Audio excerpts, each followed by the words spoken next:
Are you a beginner in Adobe Fresco looking for some new ideas? Or maybe you're an artist who uses another program or traditional art and you just feel creatively stuck? Well, this video series is for you. Sometimes you get in a rut creatively, and with digital art, it's really easy to feel stuck because you have infinite options and infinite possibilities. Uh, Infinite tools, right? It's overwhelming. For me, breaking out of my comfort zone and limiting my options actually helps get your creative juices flowing. So, I am making a series of videos on different creative exercises slash activities that you can do using Adobe Fresco or, whatever kind of technology that you have at your disposal. This video is going to be all about an idea called the monster grid. It's a fun drawing exercise that I use when I literally have no ideas, but I still want to sit down and take time to be creative. I'll be kind of going over some of the sort of beginning tools in Fresco for beginners to help them get their bearings and get started. Let's jump in. So first thing to do this activity is to open up Fresco. Then we're gonna make our document. So since I've already kind of been testing this, I have it in some of these recently used sizes, but I'm gonna show you what I set up here. So I did 1600 by 1600. 72 is fine. And we're gonna create our document. All right, so now we have our beautiful square. I'm just gonna rename this monster grid 829 because that's when I'm making this. And the first thing that we're gonna do is we're gonna set up our grid. So in Fresco, the grid options are right here. You can just click on that. And there's some different things that you can do in this panel that are pretty cool, but I'm just going to go to grids, and that'll just open up this overlay, and you can edit it. Obviously, you can change the color. This is what we need to mess with here because we want to set our grid up so that it fills the space properly. So you can see these are kind of like half squares. So I'm going to set mine to 200. And it effortlessly creates these beautiful columns. So you could just draw and use this grid, but I kind of like to set up the grid so that I can mess with opacity and stuff. Not super necessary, but that's what I'm gonna do. The easiest way to draw straight lines in Fresco, there's some setting that you can toggle. I'll put it on the screen. But you can drag and then hold these lines, and you can do it like that. But I like to use the ruler. The ruler is like my best friend in Adobe Fresco because you can do some really cool things with it. Let me make sure it's at 90 degrees, perfectly straight up and down. Put it to the edge, and your default brush should default to this 8 pixel pencil, I believe. Or 6 pixel pencil. I'm going to set it to 8 pixels. Going like that. You just click right there to change the brush. Anyway, I'm going to just automatically follow this line. The ruler is cool because you can draw away from the ruler and it won't snap to it. But if you are near the ruler, it'll just snap. And you can just draw like this. It's awesome. So I'm just gonna cover all these lines. Right, and then I'm gonna grab it and I'm gonna rotate my ruler. I'm using a touchscreen interface. I don't actually know how this would work without a touchscreen. Anyway. Riveting. Alright, so then you just tap that and it'll remove your ruler. There's other, if you click and hold on the ruler, there's other circular things and square, polygon. You can change the polygon, make it different sides and stuff. So it's just kind of you can do a whole bunch of stuff with the ruler tool. It's pretty nifty. So now I'm going to go back into my grid panel and turn off the grid so I don't have to deal with that. And you have your grid. So I can go into the properties, layer properties, and I can lower the opacity. You can even change the color and stuff like that here using different tools. Anyway, for the sake of this, I'm going to keep it just black. Now I'm going to make a new layer. Oh wait, let me go back to this. We're not going to use this box, so I'm just going to X that one out. And now we can start drawing our monsters. So the basic idea of this activity is that you're just pushing your creativity and just being silly and just having lots of ideas and getting used to making decisions and then moving on. Because in art, it's really hard to get bogged down in decision making, and I feel like this is just, it's fun, it's lighthearted, and you don't have to do it at this ginormous scale. This could possibly take you days if you really got into it, but I'm gonna try to fill this out like as quickly as I can. I'll speed up parts of it, but basically we're gonna start by just doing this, all these boxes as different little monsters, and then we'll do all these boxes as different little monsters, and then in each of these boxes we're going to combine. So like, let's say we have a triangle in this one, we have a square in this one would be the square plus the triangle, whatever your artistic mind thinks that should look like. So what's fun about it is you just create these cool ideas on either, on the rows and columns, and then as you're going through, you're iterating on those ideas and combining them with the other ideas and trying not to get too bogged down in, I don't know if this is my favorite. You're just trying to push yourself artistically. So I recommend you can stay with this pencil tool and just start drawing some little guys, and just think you can do anything. I mean, you can make these sort of childlike, right? They don't have to be very complex. They can just be like this guy's like a little owl guy, right? Or we can use, let's see, this other brush that I really like. It's in my favorites. It's called the Sharp Inker. Let me see if I can find it in the actual, it's here. Aha, it's in the comics section for some reason. So yeah, go to the comics section. You can put on this Sharp Inker. I have mine set at 8. You can do smoothing, which is basically let's say you set the smoothing to 90. It starts flowing a little smoother. I'm just gonna set the smoothing down to 4. This is too many options. We're just gonna leave it like how it is. Okay, so basically I'm just gonna start making little guys. So you can make them goofy, you can make them kind of scary, whatever your brain, wherever it takes you. Like for this one, maybe I'll do a guy with a bunch of teeth. Let's give him these little eyeballs like this. You know what? I'm gonna actually up the smoothing on this because it looks a little jaggedy. It's a little bit jaggedy.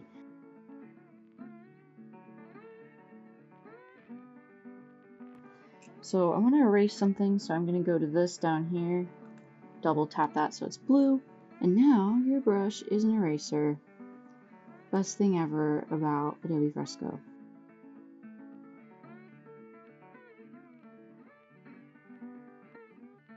Maybe his thing will be he's real spiky.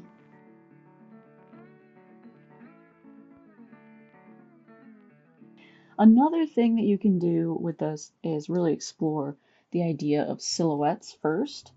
So let's say I wanted to have a little guy and I'll make him all black first, just to kind of figure out what sort of silhouette I can imagine.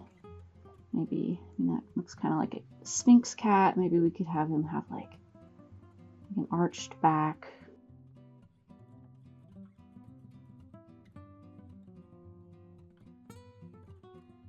And if you're ever unsure about your design, you feel like, oh, I don't know if this is reading.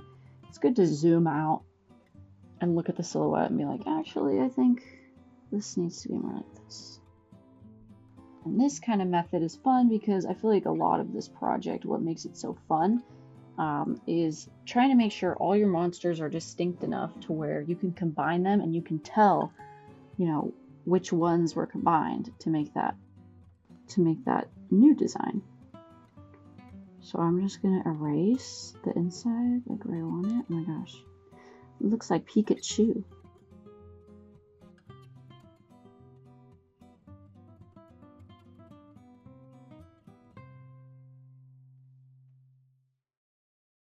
And the purpose of using sort of like a bigger brush, because we could be using a real tiny brush and really trying to push little details in there, but the purpose of this is to, you know, use a bigger brush and to sort of figure out shapes and be able to draw things with, how do I explain it? Like when you're forced to draw things in a small scale, it makes it easier to be creative because you're limiting your options. So using black and white, using one pen, one brush, and just using this small area, it actually pushes you to be more creative because you have so many limits that you can break. Or, I don't know, maybe not break is the right word, but I hope that makes any sense. Alright, so let's go to the next one. Maybe we want a guy that's got one eye, like a Mike Wazowski looking dude.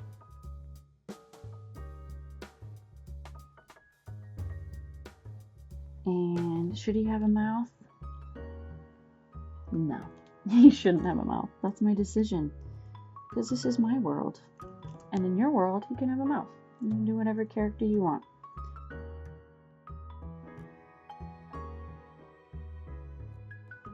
And if you ever want to move it around, you can click on the lasso tool and just grab it and transform. Pull it down, done. Go back to your brush and click to select.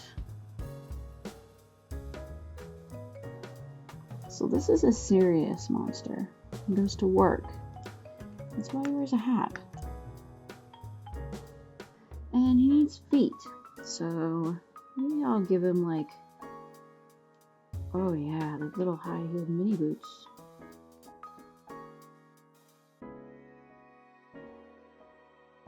Wow, that is incredible. Alright, so what else? Maybe a character with a really long neck.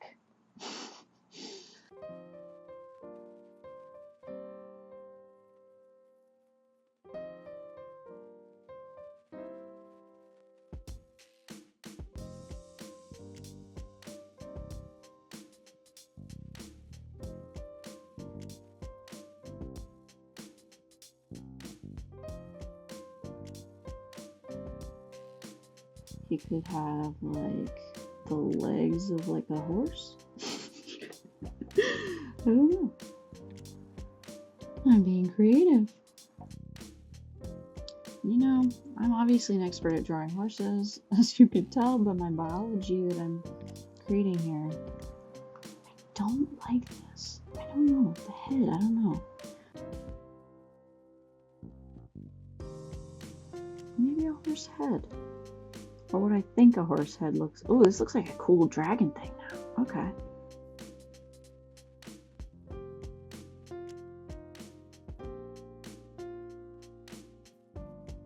This thing is freaking me out.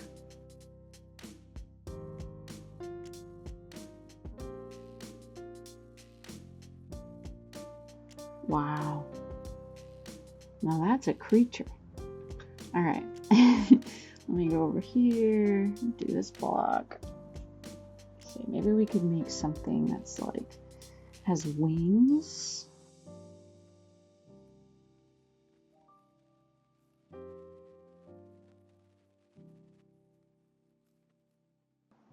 Let's give him like some freaky fingers. Like he's like one of those, you know, when they're like, we found a real fairy.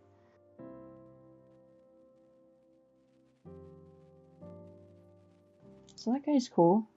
And like they're all visually distinct, right?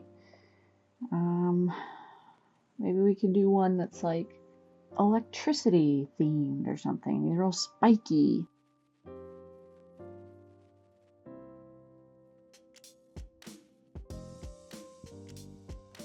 I love this little man. He's cute. And like, I don't know, there's just something to be said about having an idea, getting it on paper, and then just moving on. Like, okay, yeah. Like, yeah, I'm not going to present this to a client and be like, here's your new character. But at the same time, it's just for me. Like, art can just be for you. It doesn't have to be something that you're going to show people. It doesn't have to be something that you even look at and go, wow, I drew this? Wow. It can be something you look at and you laugh. And you go, that was hilarious. Or how did I think of that? You know, how did that get on the paper? Because that's what's fun. That's what's fun about art. Just give him some eyebrows, obviously. And maybe a little tongue. And then we gotta do this one. Maybe we could make him based on food. A little ice cream cone dude.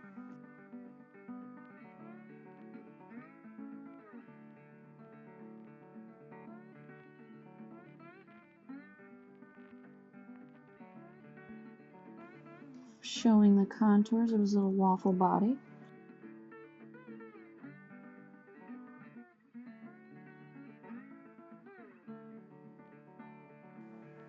That's a monster. It's a monster I wouldn't mind meeting.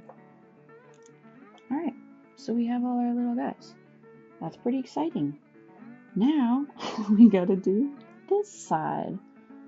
And obviously, you know, if you just want this to be something really quick, you can easily do these three, and then this is still 9 other drawings that you have to do. So this is very large, and it's meant more so like a Zentangle or just like a doodling activity rather than something where you're gonna, you know, frame it after. It's more of like a fun little thing. Like you can come back to this throughout the day, add like little guys, take a break from it, yada yada yada. Let us think. Sometimes it's easier to draw them if you're not looking at the other ones. Maybe we could do a guy that's like got 3 heads.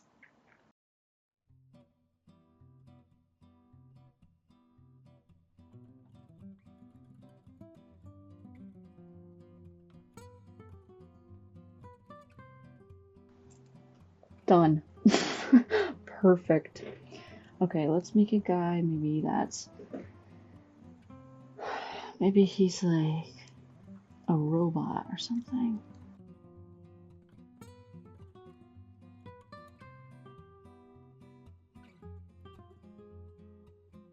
And maybe his body is a bunch of wires or plugs and things. I don't know how that would be able to hold that up, but who cares? I'll just start out with a shape. Like, maybe we could do a guy that's like this. Ooh, I know, we could do like porpoise.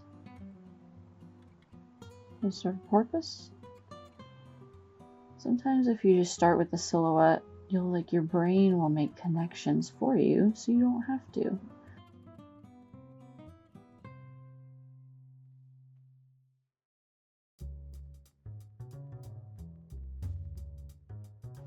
Oh wow. Maybe he's got like cool like anime, like cool schoolgirl hair.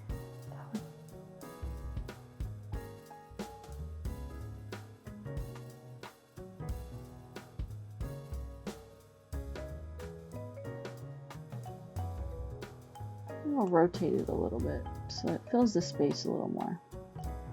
Because that's also a fun part of this challenge is like filling the space. As you'll know, like, I don't know if you saw that, but when you use the transformation tools in Fresco, sometimes it just like, I don't know, it like lowers the resolution and like makes the edges not so crispy anymore, which kind of drives me insane.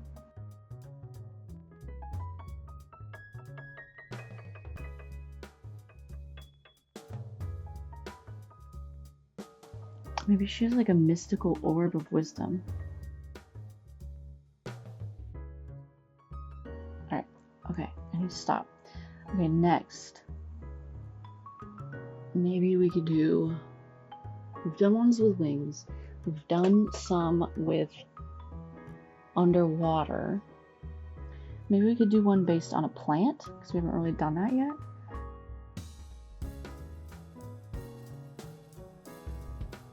And maybe he's got sunglasses on, because you know what, why not?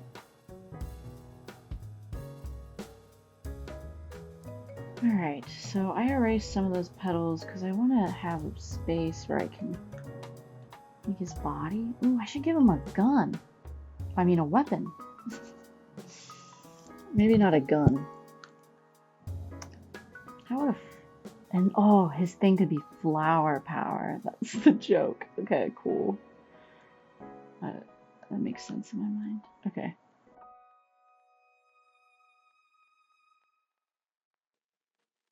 Oh, baby! He looks freaking sweet. I'm gonna put some lines on the sunglasses so they look like he's got some reflections going on there. And sometimes the ideas that you come up with are like, sometimes the first idea you come up with is just so bad. And then like the 10th idea you come up with is so funny and like ridiculous. Like, how'd you come up with that? And I feel like giving yourself like the ability to just be silly is so powerful as an artist. It is so fun. Okay, because like this was my first guy, and like this is so much more creative and funny. Oh, we could do a guy that's like, maybe he's like made of ink, like he's made of liquid. Maybe he's like a little jar. Oh, maybe it's a little guy in a jar.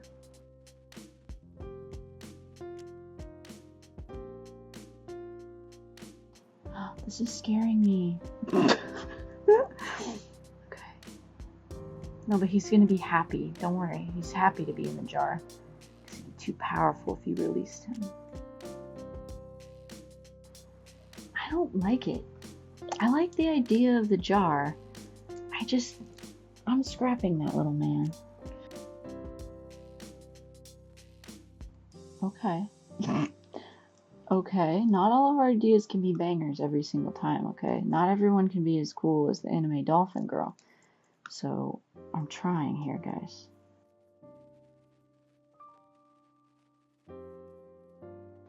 Maybe a fit. Oh, I know. This is an idea I had many nights ago. Of a fishbowl that has wheels on it so it can wheel around and hang out with you wherever you are. He's a hyper intelligent fish, okay? Maybe he's got like a big brain. You ever see those goldfish with the big freaking head things?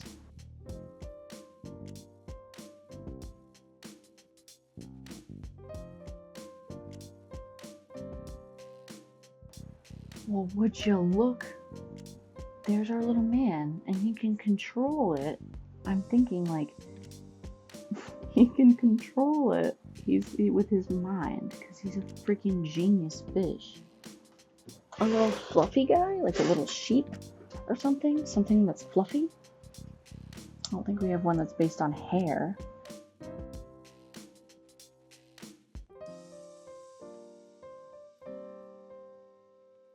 It's just a dog. I'm just drawing a dog. Don't worry about me.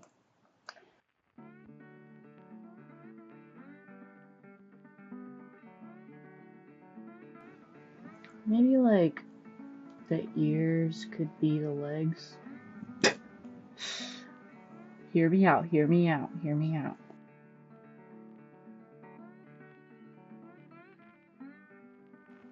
Why is this making me laugh?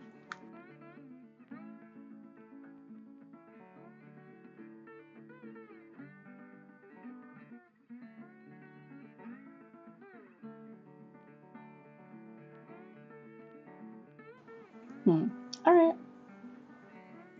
Have I done a serpent? No, I haven't done a serpent. Let's do that.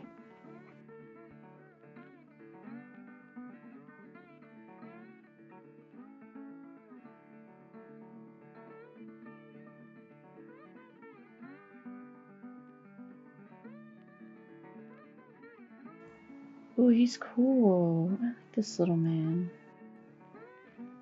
Alright, and that is the last one. And with that, we can finally move on to combining. So the first one that I started with was obviously the flower guy, because I just think he's so cute. And I'm just kind of, following my intuition. I thought, oh, maybe, the sword could be like a leaf. This next one was pretty easy because the one-eyed guy, he's kind of got bangs already, so I could kind of morph those designs together. And then I was pretty excited that, the high-heeled booties, they look pretty similar to the roots, so that ended up working out really well. This one, it's pretty self-explanatory. I kind of just copied the guy and gave him flowers on his eyes. Some of them are more creative than others, I will say. Oh man, putting the sunglasses on this guy was just so much fun.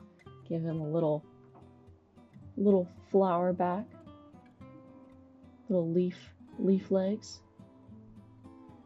Oh, sunglass cat is pretty freaking cool.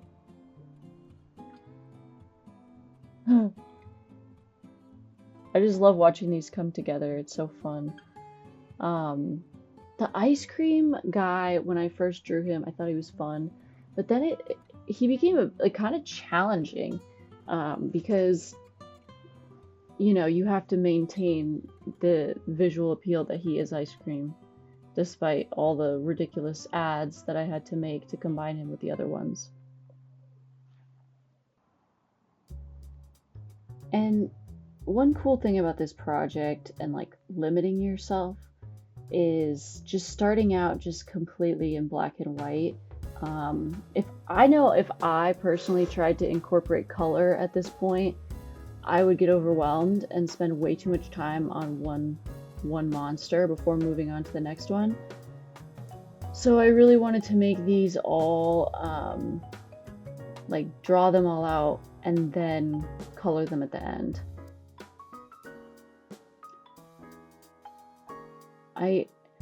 I'm not sure which sort of evolutionary line is my favorite, but I really like this serpent guy. I feel like I don't know, my brain just took off with ideas for making things. They almost look like an evil version of the previous design. Here I am adding the wings, like spiky wings. So he's still got that serpent vibe in his goofy little mouth, with the horns of the other monster. I don't know, maybe it's just the silhouette ones are just really a lot easier because they're a little simpler. Oh, like the evil ice cream man. Gave him like a little skull face.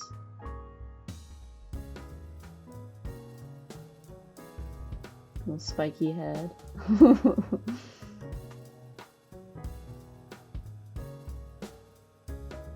I know I talked a lot already about, how this project is really cool because it just pushes you creatively to just get something down on paper and just say, well, I just had to fill this box. So what's done is done. And I just feel like that's really been powerful for me throughout, my artistic experience, is the power of having something that's actually completed. You could have 800 different half-done drawings, but it's almost better to have drawings and things that are done so that you can move on, because I found, especially with digital art, I used to get trapped in this thing where I was always like, I don't know, just overworking everything, basically. Like with digital art, it's so easy. Like I remember as a teenager, like on Photoshop, drawing like the individual nodules like in a zipper and like drawing all these super fine details that don't really make a difference. It's like I was just polishing a turd, if you've ever heard that expression. I'd have a bad drawing, and then I would spend hours and hours and hours refining this like line art that was sketchy, wasn't there yet, and then hours and hours like exploring coloring and stuff. And yeah, I was learning a lot, but I think at the end of the day, it's almost better to just like, especially when you're just learning, it's almost better to give yourself smaller goals and finish things. You know, when you actually have something that's completed, you can move on and start something new. And I think this project is great to explore that idea because number one, like the things that you're drawing are so small that like you're not going to get bogged down in all the little details, all the little like side ideas that you might have. You know, you just got to get them out. And if you don't like, you know, a certain drawing, you just erase it and just start over. Like you're not helping yourself sometimes by like over engineering every single little thing that you're drawing. Like the fish that I was drawing, like before I was drawing the fish, I was like forcing myself to try to do this one kind of idea. And you know, when I had that moment where I was like, okay, this isn't worth it, I just erased it and started over. And now I have a design that I think is a heck of a lot cuter than the original idea that I had. And in digital art, we have the ability to iterate so quickly, and we have so many tools at our disposal. You know, it's just easier sometimes to just simplify and learn, you know, become an expert at the pencil before you work on the airbrush. You know what I mean? I honestly kind of want to do a video where I just like go over my old art and kind of talk about why I made the decisions that I made and how I would improve them in the future. Because I feel like when I was a teenager, I don't know, I was overwhelmed with options while also forcing myself into a little box, you know? Like I would watch tutorials on how other people did art, and then I would try to copy their methods, and they were just like at a different level than me, and their artistic, the way that they did things was just a different way than I wanted to do things. Like I used to be obsessed with this idea that you had to have, you know, your sketch layer, and then on top of that you would have your refined line art layer, and then only once you had finished the line art, then you could go in and make another layer where you do the flat colors, and then on top of that layer you would have your shading layer, and then you could like have each individual element like have its own layer, like the hair, the face, the background, everything has to be separate. And it really held me back a lot when I was, you know, learning digital art way back when, because I wasn't focused on what I was trying to achieve. I wasn't focused on the visual style that I was trying to achieve. I was more focused on trying to learn that technique. And I don't know, it's just too much, like all at once. Like the art, I was just trying to make this really elaborate, like anime inspired art, but I didn't have an elaborate anime style drawing ability.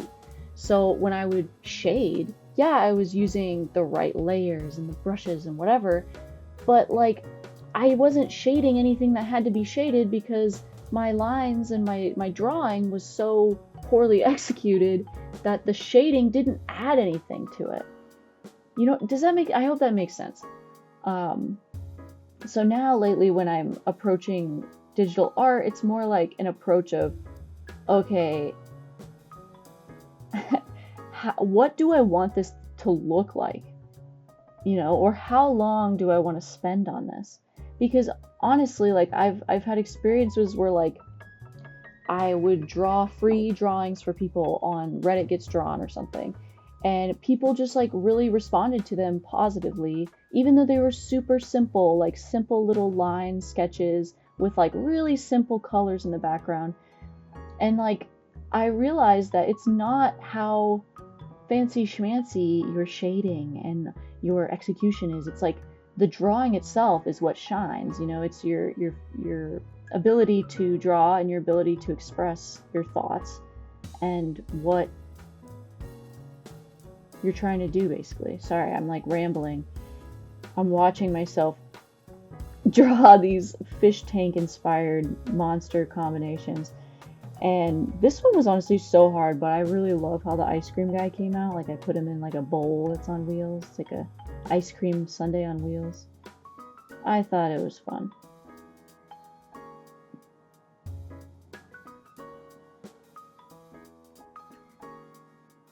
But yeah, basically, I just feel like if you're learning digital art for the first time, it is such a learning curve, and limiting your options is so important. You'll see later, like once I finish all these doodles, I import a color palette that I use all the time, because something else that I discovered, as when I was younger, is that having access to every single color that could ever exist to the human eye is extremely overwhelming.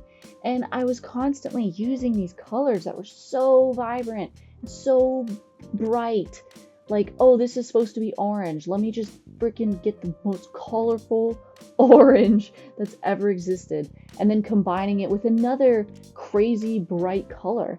And I would be like, why does this look so bad? What is wrong? Why does everything I draw look crazy, and it doesn't look professional? It doesn't have cohesion. It doesn't, harmonize. The colors don't harmonize at all. And, then what was helpful for me was to take a step back and say, okay, why does my coloring for actual physical media look 10,000 times better than my digital work? And I realized it's because I'm limited. In real life, with real pencils, you're limited. Like if you're using, Prismacolor pencils and you have 25 different pencils, all those pencils were hand designed so that the pigments complemented each other. Obviously, yeah, you could combine two colors that look really fugly together, but once I realized that limiting myself actually frees me to not be stuck making all these like tiny micro decisions, I could just say, hey, this is my color palette that I'm going to use. And when I first started using like Fresco, I started this thing where I started using pre-made palettes, and I just like Googled digital art palettes, and like immediately my coloring improved, because I wasn't spending hours like fiddling with hue and saturation and all these things trying to make stuff look good together. I was spending time actually focusing on the form and the information that I was trying to draw, and then when it was time to color, I had 20 colors that I could pick from that I knew all were successful together. And I actually a couple years ago, there was a YouTube video that was really cool, where this guy kind of showed how to sort of mix your own color palette, and he basically like digitally mixed the colors using primary colors. So he started with like yellow, red, and blue, and then he used like semi-transparent brushes to sort of layer on those colors on top of each other, so that he got colors that actually were mixed as though they were like real pigment. I don't know if that makes sense. If I can find that video again, I'll link it. But after I watched that, I made my own palette, and I use it for like everything. Like I just use it all the time. And it just makes my art not only like harmonious in the individual piece, but it makes it so that a lot of my art looks better together. because I'm using similar colors throughout what I'm doing. So I don't know. I don't know if that makes sense, but it, it has saved me so much time and stress.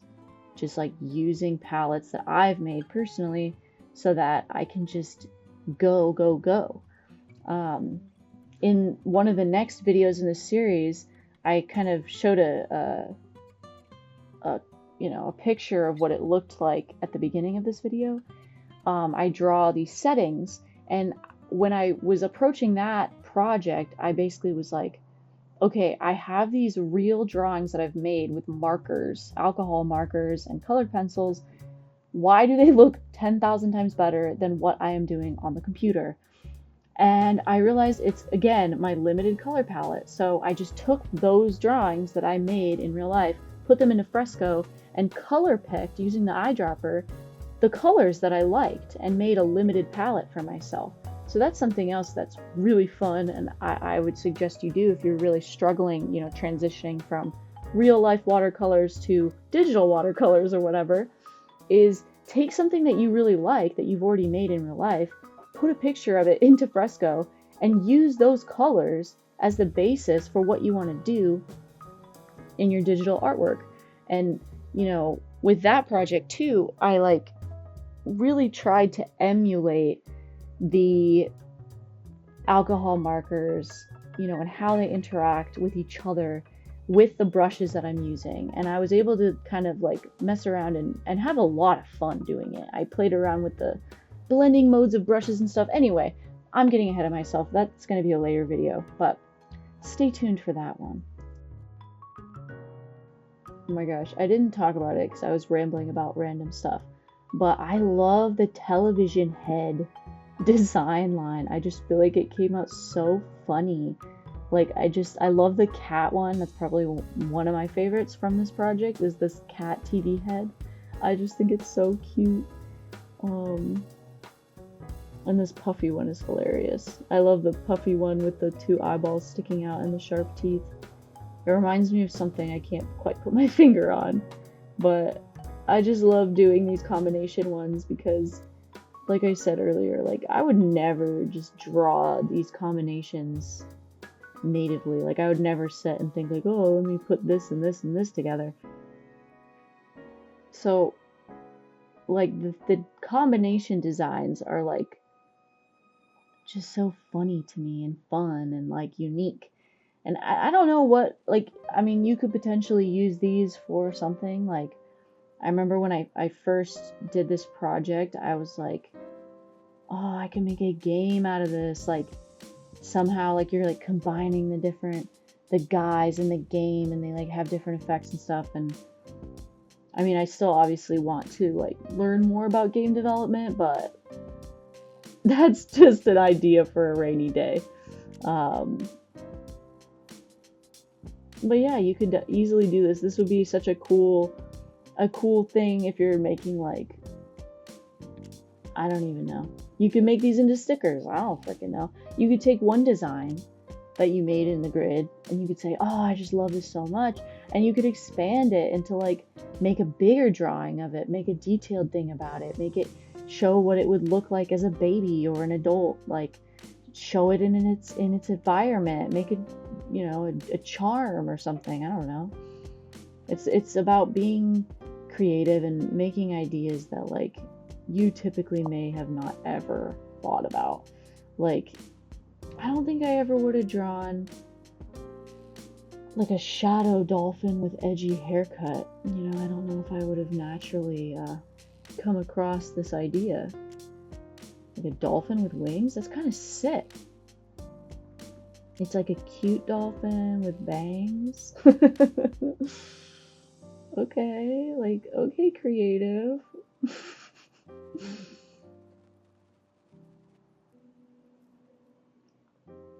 Originally, when I sat down and I was I want to make some cool videos about Fresco, I originally wanted to make a video that was 5 different creative ideas, to get started working on stuff for when you have literally no ideas for projects. Because I have found that like a lot of times if I have no idea what I want to do, I don't know, I'll just draw people or just draw like a pretty girl or something, and it just kind of doesn't go anywhere. I mean, a lot of people get so far drawing just pretty girls all the time, and that's totally valid. But I feel like I just get stuck in these ruts.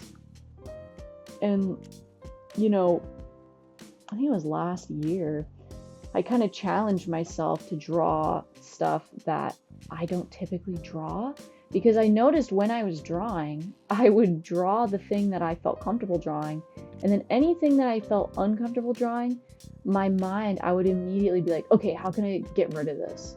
How can I get away with not drawing this? Like, how can I get away with abstracting a chain link fence so that I don't have to actually sit there and draw a chain link fence?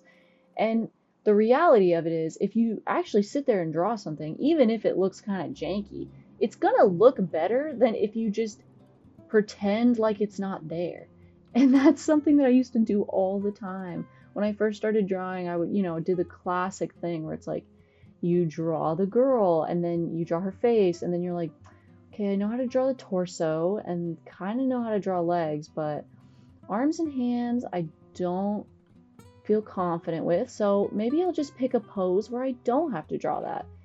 And that's valid, but at the same time, like, if you continue doing that, you're like stunting yourself, So I felt like I was creatively stunting myself by not drawing things that are quote unquote challenging, right? Because they're only challenging because I'm saying that they're challenging. They're not actually, like, it's not actually hard to draw like a building, right? It's hard to draw a photorealistic building. It's hard to draw a building that looks like perfectly proportioned, right? That takes time and effort, but it's not necessarily like hard, even if I draw something and it looks janky and weird, like, it looks 10,000 times better than if I had just pretended it didn't exist. So, I challenged myself like a year or two ago to draw 100 places, and I don't think I ever finished. I don't think I ever got to 100. I really wanted to make a video about it, and I had like all this B-roll recorded of me like in different settings, like talking about the power of drawing settings and not just calling them a background, because it's not just a background. Where you are tells a story and is beautiful and important, and you don't need a character in every single thing that you draw for the drawing to be interesting. You don't need to have a human face on every single drawing that you ever do. You can get comfortable with drawing, animals and vehicles and places, and buildings have so much character, and I just felt like for so long I was kind of stunting myself by just focusing on figures, like just drawing pretty girls, never drawing anything that kind of pushed me out of my comfort zone. And I really would like to finish that video, oh my gosh, because I did so much work on it. It's just at this point it's been like a year or two or something, so I would have to kind of acknowledge the fact that I failed on my due date with that. Anyway, this kind of was born, this idea, this monster grid was born out of the desire to draw things that are just out of my comfort zone, like, and to surprise myself, to pleasantly surprise myself, and to have humor and joy in my work, rather than being so freaking serious all the time. Like this, I never would have come up with how cool is this idea? Like, if they had waffle cones that looked like a mermaid tail, and then they put like mermaidy colored ice cream on top, you know how big of a business that could be? Mermaid ice cream cone. If it becomes real, then you heard it here, folks. I invented it. And this one's cute. It's like a little horse, like aquatic little. I love the bangs. The baby bangs on the dolphin horse. Oh my gosh, almost done. And I can't even tell you how great it feels when you're doing this project and you have so many things and you're like halfway through like, oh, I bit off more than I can chew. And then, you know, you get to the final one, you're like, I did it! So here's me putting in that color palette. Feel free to screenshot that if you want to use that. But that's my color palette that I use for like everything. And it's not perfect. It's definitely missing some colors I have found. But I can get pretty far with this color palette. I'm not gonna lie. Like if you had crayons that were just all these colors, you could color almost anything. And my thought process when I'm coloring these is just to keep it super simple, you know, because the more colors you include in one specific, you know, column, right? Like on this left column, if I had like a million colors on one design, it's really hard then to go and combine them, because when you're combining them, part of the fun is like the color palettes coming together as well. So I just try to keep these super duper simple. Kind of just normal. You know, that guy's electric. The electric anteater. This guy's like a blueberry. I don't know. But honestly, once you get to this step where you're like actually coloring the little things that you spent so long doing, it is so much fun. Oh my gosh. The coloring part is just like the best. I love coloring digitally. Oh, it's just the best. Like being able to like erase a marker, being able to like erase paint and stuff like that. This is just so much fun. Now, see, the ice cream guy became cool because I realized like, oh, when I combine him with the other monsters, I can like do different like flavors of ice cream. Like how fun is that? That guy with the flower on his head, he's so freaking cute. I'm just like sitting here tooting my own horn, like look how smart I am. Like, look how genius I am because I colored this green and this is yellow. Like it's really a simple thing somehow I made into like an hour-long video, but I just feel like it's fun, you know, if you want to just sit here and listen to me blabber on and watch me doodle. It inspires you to draw. That's awesome. If you end up doing this, or any of these that I'm going to do in this series, please show them to me. Send them to me on the Instagram. I have an Instagram. I haven't uploaded in a long time. I kind of took a long break from kind of personal art in general and social media in general, which I think was really good for me personally.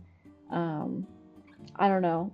A lot of people talk about how, oh, social media is so much pressure and it gives me art block. I don't really believe it's necessarily social media. I think it's the interactions that you have and how you utilize social media that can create that stress. And I know for me, I have a competitive streak. I'm a little bit competitive sometimes. So, and I get overwhelmed extremely easily. So like when I would go on Instagram, I would like upload a picture and then I would sit there staring at all these people who have completely different art styles than me, who do completely different work than me, whose work is freaking beautiful, is amazing. And I would sit there, instead of being happy for them and inspired by them, I would be jealous and angry and, you know, just like a not very happy person. And like I like to see my friends' work. I like to see my peers' work. I like to look at it and think about it and see their progress. And I just felt like being on social media 24/7 was making me kind of negative. It wasn't social media's fault, I don't know, but I took the power into my own hands and just took a break from it for a while, because I just feel like social media itself is a skill, right?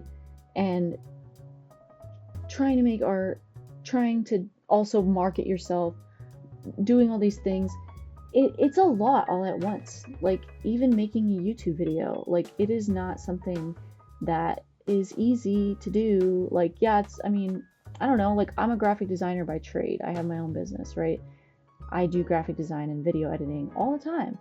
But still, making a video trying to show my art, it's like it's a challenge, and it's a new skill, and I have to be patient and be kind with myself, because showing your work online is great and it's fun. Like when I actually share my work and talk about art and connect with other artists, like it is genuinely so much fun. And I feel like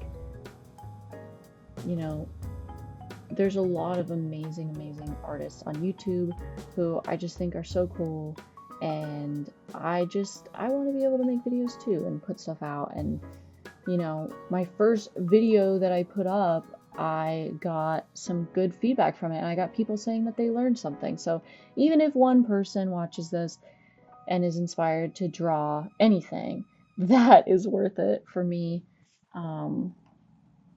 And also, I got to draw this. It's fun. It's genuinely so fun to make artwork. It's like alchemy. You're making something that literally never could have existed if you were never born, if you were never here. Nobody would have thought of this but me. Obviously, I'm a genius. Anyway,